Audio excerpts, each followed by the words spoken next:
saya mengikuti semua yang ada di Facebook dan saya mencatat isi Facebook dari seorang anak Papua. Mohon umat pendatang tidak tersinggung.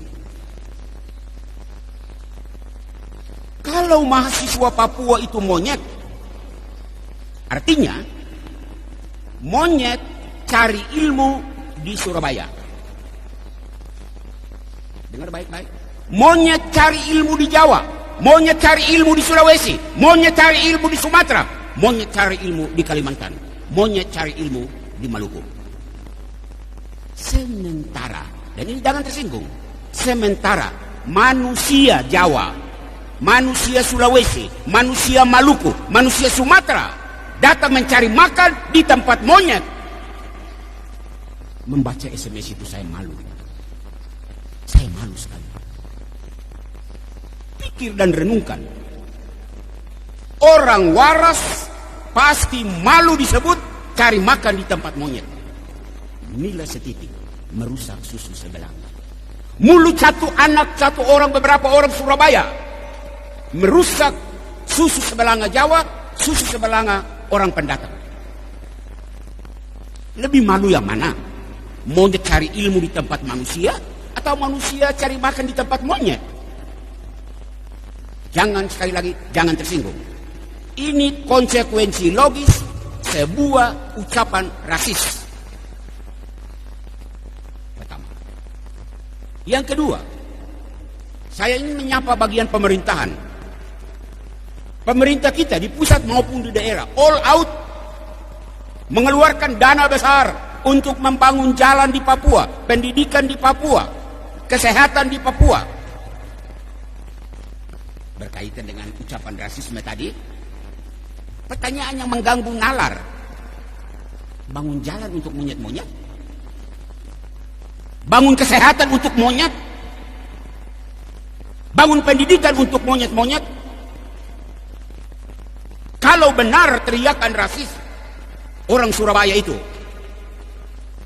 apa pemerintah masih waras mengeluarkan dana begini besar untuk monyet-monyet? Pemerintah yang waras akan menjawab, teriakan itu tidak benar. Oke, tidak benar, lalu kau buat apa? Buat apa? Ketiga, pihak keamanan, polisi, tentara, kamu dengar? Polisi, tentara di tanah Papua ini terlalu banyak.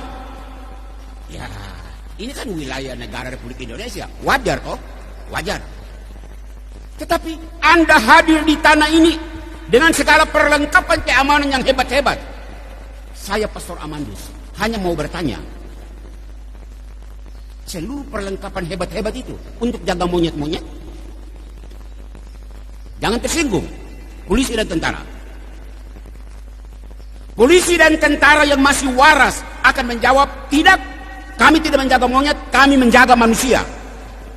Oke, kalau begitu, apa sikap tentara dan polisi terhadap orang yang teriak monyet itu? Malulah Anda. Kalau orang Papua itu monyet, baru Anda dengan segala perlengkapan keamanan yang wah, kamu menjaga monyet, malu kan? Keempat, kelompok keempat, pihak agama. Saya tidak mau menyebut orang Islam, saya tidak mau menyebut orang Protestan. Saya hanya membatasi diri pada gereja Katolik. Pastor dan suster, sejak zaman Belanda sampai zaman pemerintahan Indonesia ini, luar biasa pastor dan suster begitu banyak datang di Papua untuk melayani. Anda mengabdikan seluruh hidupmu dari masa muda sampai Anda menjadi tua di tanah Papua ini. Pertanyaan kecil untuk direnungkan. Apakah Anda petugas gereja, pastor, bruder, suster, Anda melayani monyet-monyet? Sebelum pastor, suster, bruder yang lain menjawab, saya Pastor Amandus mau menjawab.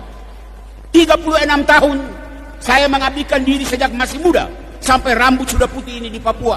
Saya tidak melayani monyet. Saya melayani manusia. Manusia Papua.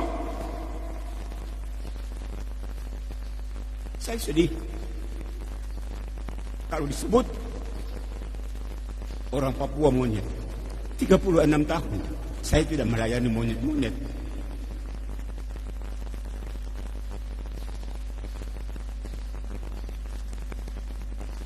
Kelima, terakhir,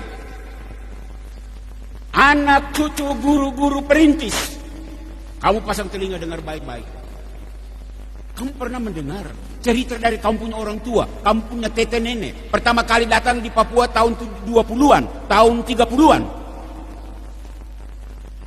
Mereka bercerita bahwa mereka bertemu monyet-monyet. Apakah kamu mendengar cerita bahwa orang tuamu datang mengajar monyet-monyet? Tidak, bukan? Kalau tidak, anak cucu perintis, jangan diam. Buat sesuatu dong untuk saudara-saudaramu orang Papua.